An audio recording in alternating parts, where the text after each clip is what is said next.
So, the new Mortal Kombat trailer has come out, and I gotta say, I personally think it looks really cool. But while something really cool had to come out, something stupid had to come alongside it, and that was that NPC journalists continued to prove their stupidity.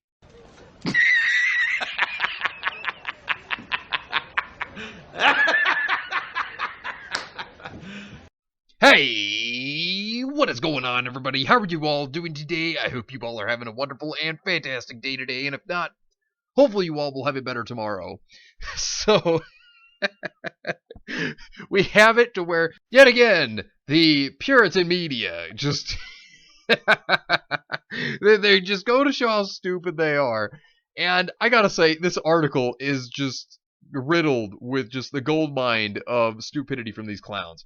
So I gotta make a shout out to DJ Flyhigh. He sent me this article and it was great. Sophie and Arwitz had a great take on this, stating this is too effing perfect, and it really is, because this goes to show why nobody listens to the Puritan media or takes them seriously. Before we get into this video, just want to let you know that be sure to come back throughout the rest of the day, because there's going to be more than 3 videos, and notifications will sometimes not let anyone know about anything beyond 3 videos. So be sure to come back to make sure you catch everything, because we got a lot to cover today. So this was from Jezebel, and oh man, was this priceless. People thought this article was a joke. They thought that this was supposed to be just a gag. Oh no, this was very real. This was very serious. So this was the title of the article, stating, "Who forgot to invite Chun-Li to the Mortal Kombat?" And I know everybody would look at this and think, man, this sounds like a good joke. Yeah, you would think that. You would think that. But instead, no, it wasn't. And what really signified what this was not a joke was this update to the article after they got called out on Twitter over this, where it stated, "Update, 4:39 p.m. Jezebel has discovered the answer to our question about Chun-Li's erasure, and it is that Chun-Li is not part of the Mortal Kombat megaverse." Wow! Look, even people that don't play Mortal Kombat or Street Fighter, they'll understand that Chun-Li is from Street Fighter, okay? People know this. Like, I mean, Chun-Li is one of the most recognized characters out there. And I mean, like, to not notice this, to not know, like, this goes to show you that these journalists, they're not really journalists of pop culture. What they are just a bunch of activists that want to spew their politics and everything.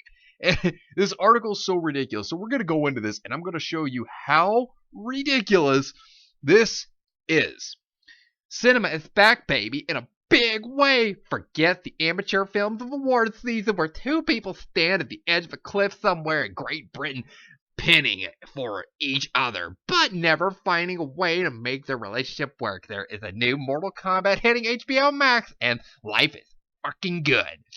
Scarsense is shaking in its oversized spectacles, watching probably for the 15th time the trailer for the latest film, what brings to life the gore of the original game. The trailer itself is worthy of 2 Oscars for its special effects and stunt coordination, specific for that preview of a scene where Sub-Zero turns his enemy blood into a knife. What? But being the astute film critic that I am, I immediately clocked a glaring error in the film, where in all the realms is Chun-Li. If there is a battle for the fate of Earth, then don't we need all our greatest warriors gathered? Which would include Chun-Li and her spinning bird kick that can knock a man's head clean off.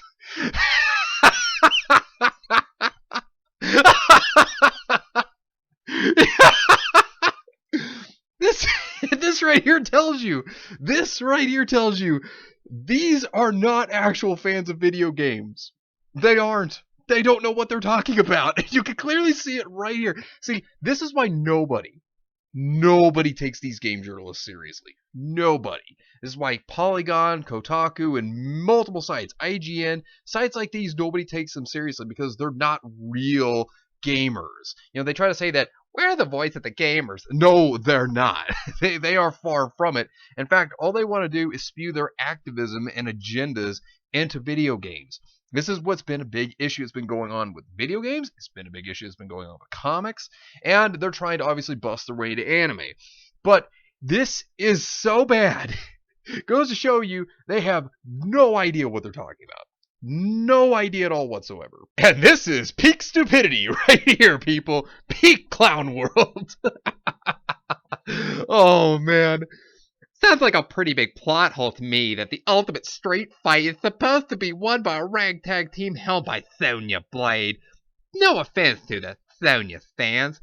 Absence of Chun-Li aside, the trailer is the dog's bollocks, a term I learned from watching The Bridge, also on HBO Max if you're not into competition shows. In the extremely bloody, action-packed film, which is a super realistic study on the cross-section of kung fu and elemental magic. Will premiere on April 16th. Choose your fighter wisely. See, this is just sad. This is just pathetic. This is what journalism's come to. Rather than it actually being fans actually talking about series they enjoy, no, it's turned into activism. Like I said, exact reason why people do not take these journalists at all seriously. This is why right here. But it gets better because Twitter, they let them have it. So they tweeted out their article, and many people at the time thought it was a joke. They did. They thought it was a complete and total joke. Oh boy. And then people looked at this and they were like, what? So here are some of the responses. This is so GD funny. Jezebel still exists. Wrote a whole article questioning why Chun-Li is in the new Mortal Kombat movie. The update is fantastic. Which of course talking about the update where they found out about how Chun-Li's not in Mortal Kombat at all. Oh, but it gets better, okay? It gets better. I loved this one where this person says, absolutely furious that Waluigi is in Mortal Kombat. Yeah, that's where the real article is. Where's Waluigi, man? Waluigi in Mortal Kombat, I love it. Oh, man, people were just tearing them apart. It was so funny. When I found out this wasn't a joke, hashtag Mortal Kombat. This is priceless. Oh, man. I mean, people just laid straight into him. Another one. I don't play either game, but even I know the diff between Mortal Kombat and Street Fighter. Does Jezebel even try to journalism these days? No, they don't. Now, see, this is what they do, okay? What they do is they try to find something to just have an outrage over, something to be mad at, and they make up whatever, and they say that this is the problem with it, or that it's problematic. Ugh, God, I hate that word. But basically, this is what they do. I mean, and this is why nobody takes them seriously. This is why so many people will call out these journalists, because this is exactly what they do every single time. They claim that they're fans of video games or anime or movies or shows or whatever, when they're really not. They're not really fans of this stuff. And this is how they are like, insert certain agenda here to, make an outrage over it. This is what they do. And it's absolutely ridiculous. And, this right here is exactly why nobody takes them serious. This is the prime example that anyone could give to prove that nobody should take these game journalists seriously at all whatsoever. This is the reason why they're called game journalists, because yeah, that's basically what they are. But goes to show you, they are not real fans. They are just here to push their agendas and to try to ruin the entertainment that everybody knows and loves. This is exactly what they do. And this is the issue with modern journalism, because this is what we see constantly, all the time, from sites like Jezebel, like IGN, Kotaku, Polygon, and all these other sites. This is exactly what we see all the time, and it's absolutely ridiculous, and this is why everybody just sees them as a joke. But anyways, let me know what you think about this entire situation down below. Subscribe to the channel if you were new here, and make sure you were still subscribed, because YouTube is unsubscribing people from all their favorite channels, so make sure you were still subscribed to all your favorite channels. Hit the video with a like, and also be sure to share the video on social media. Spread the word and get it out there. It's greatly appreciated, and it really helps out the channel a lot. Also, be sure to follow me on Discord. We have a wonderful community there. Not only that, but it will keep you up to date on when the newest videos will be released, as well as any other upcoming events in the near future. So be sure to follow me on Discord. The link is in the description down below. But anyways, I hope you all have yourselves a wonderful and fantastic day today. And remember, if today was not a good day, tomorrow could always be better. Take care of yourselves and everyone around you. And have yourselves a good one out there, everybody.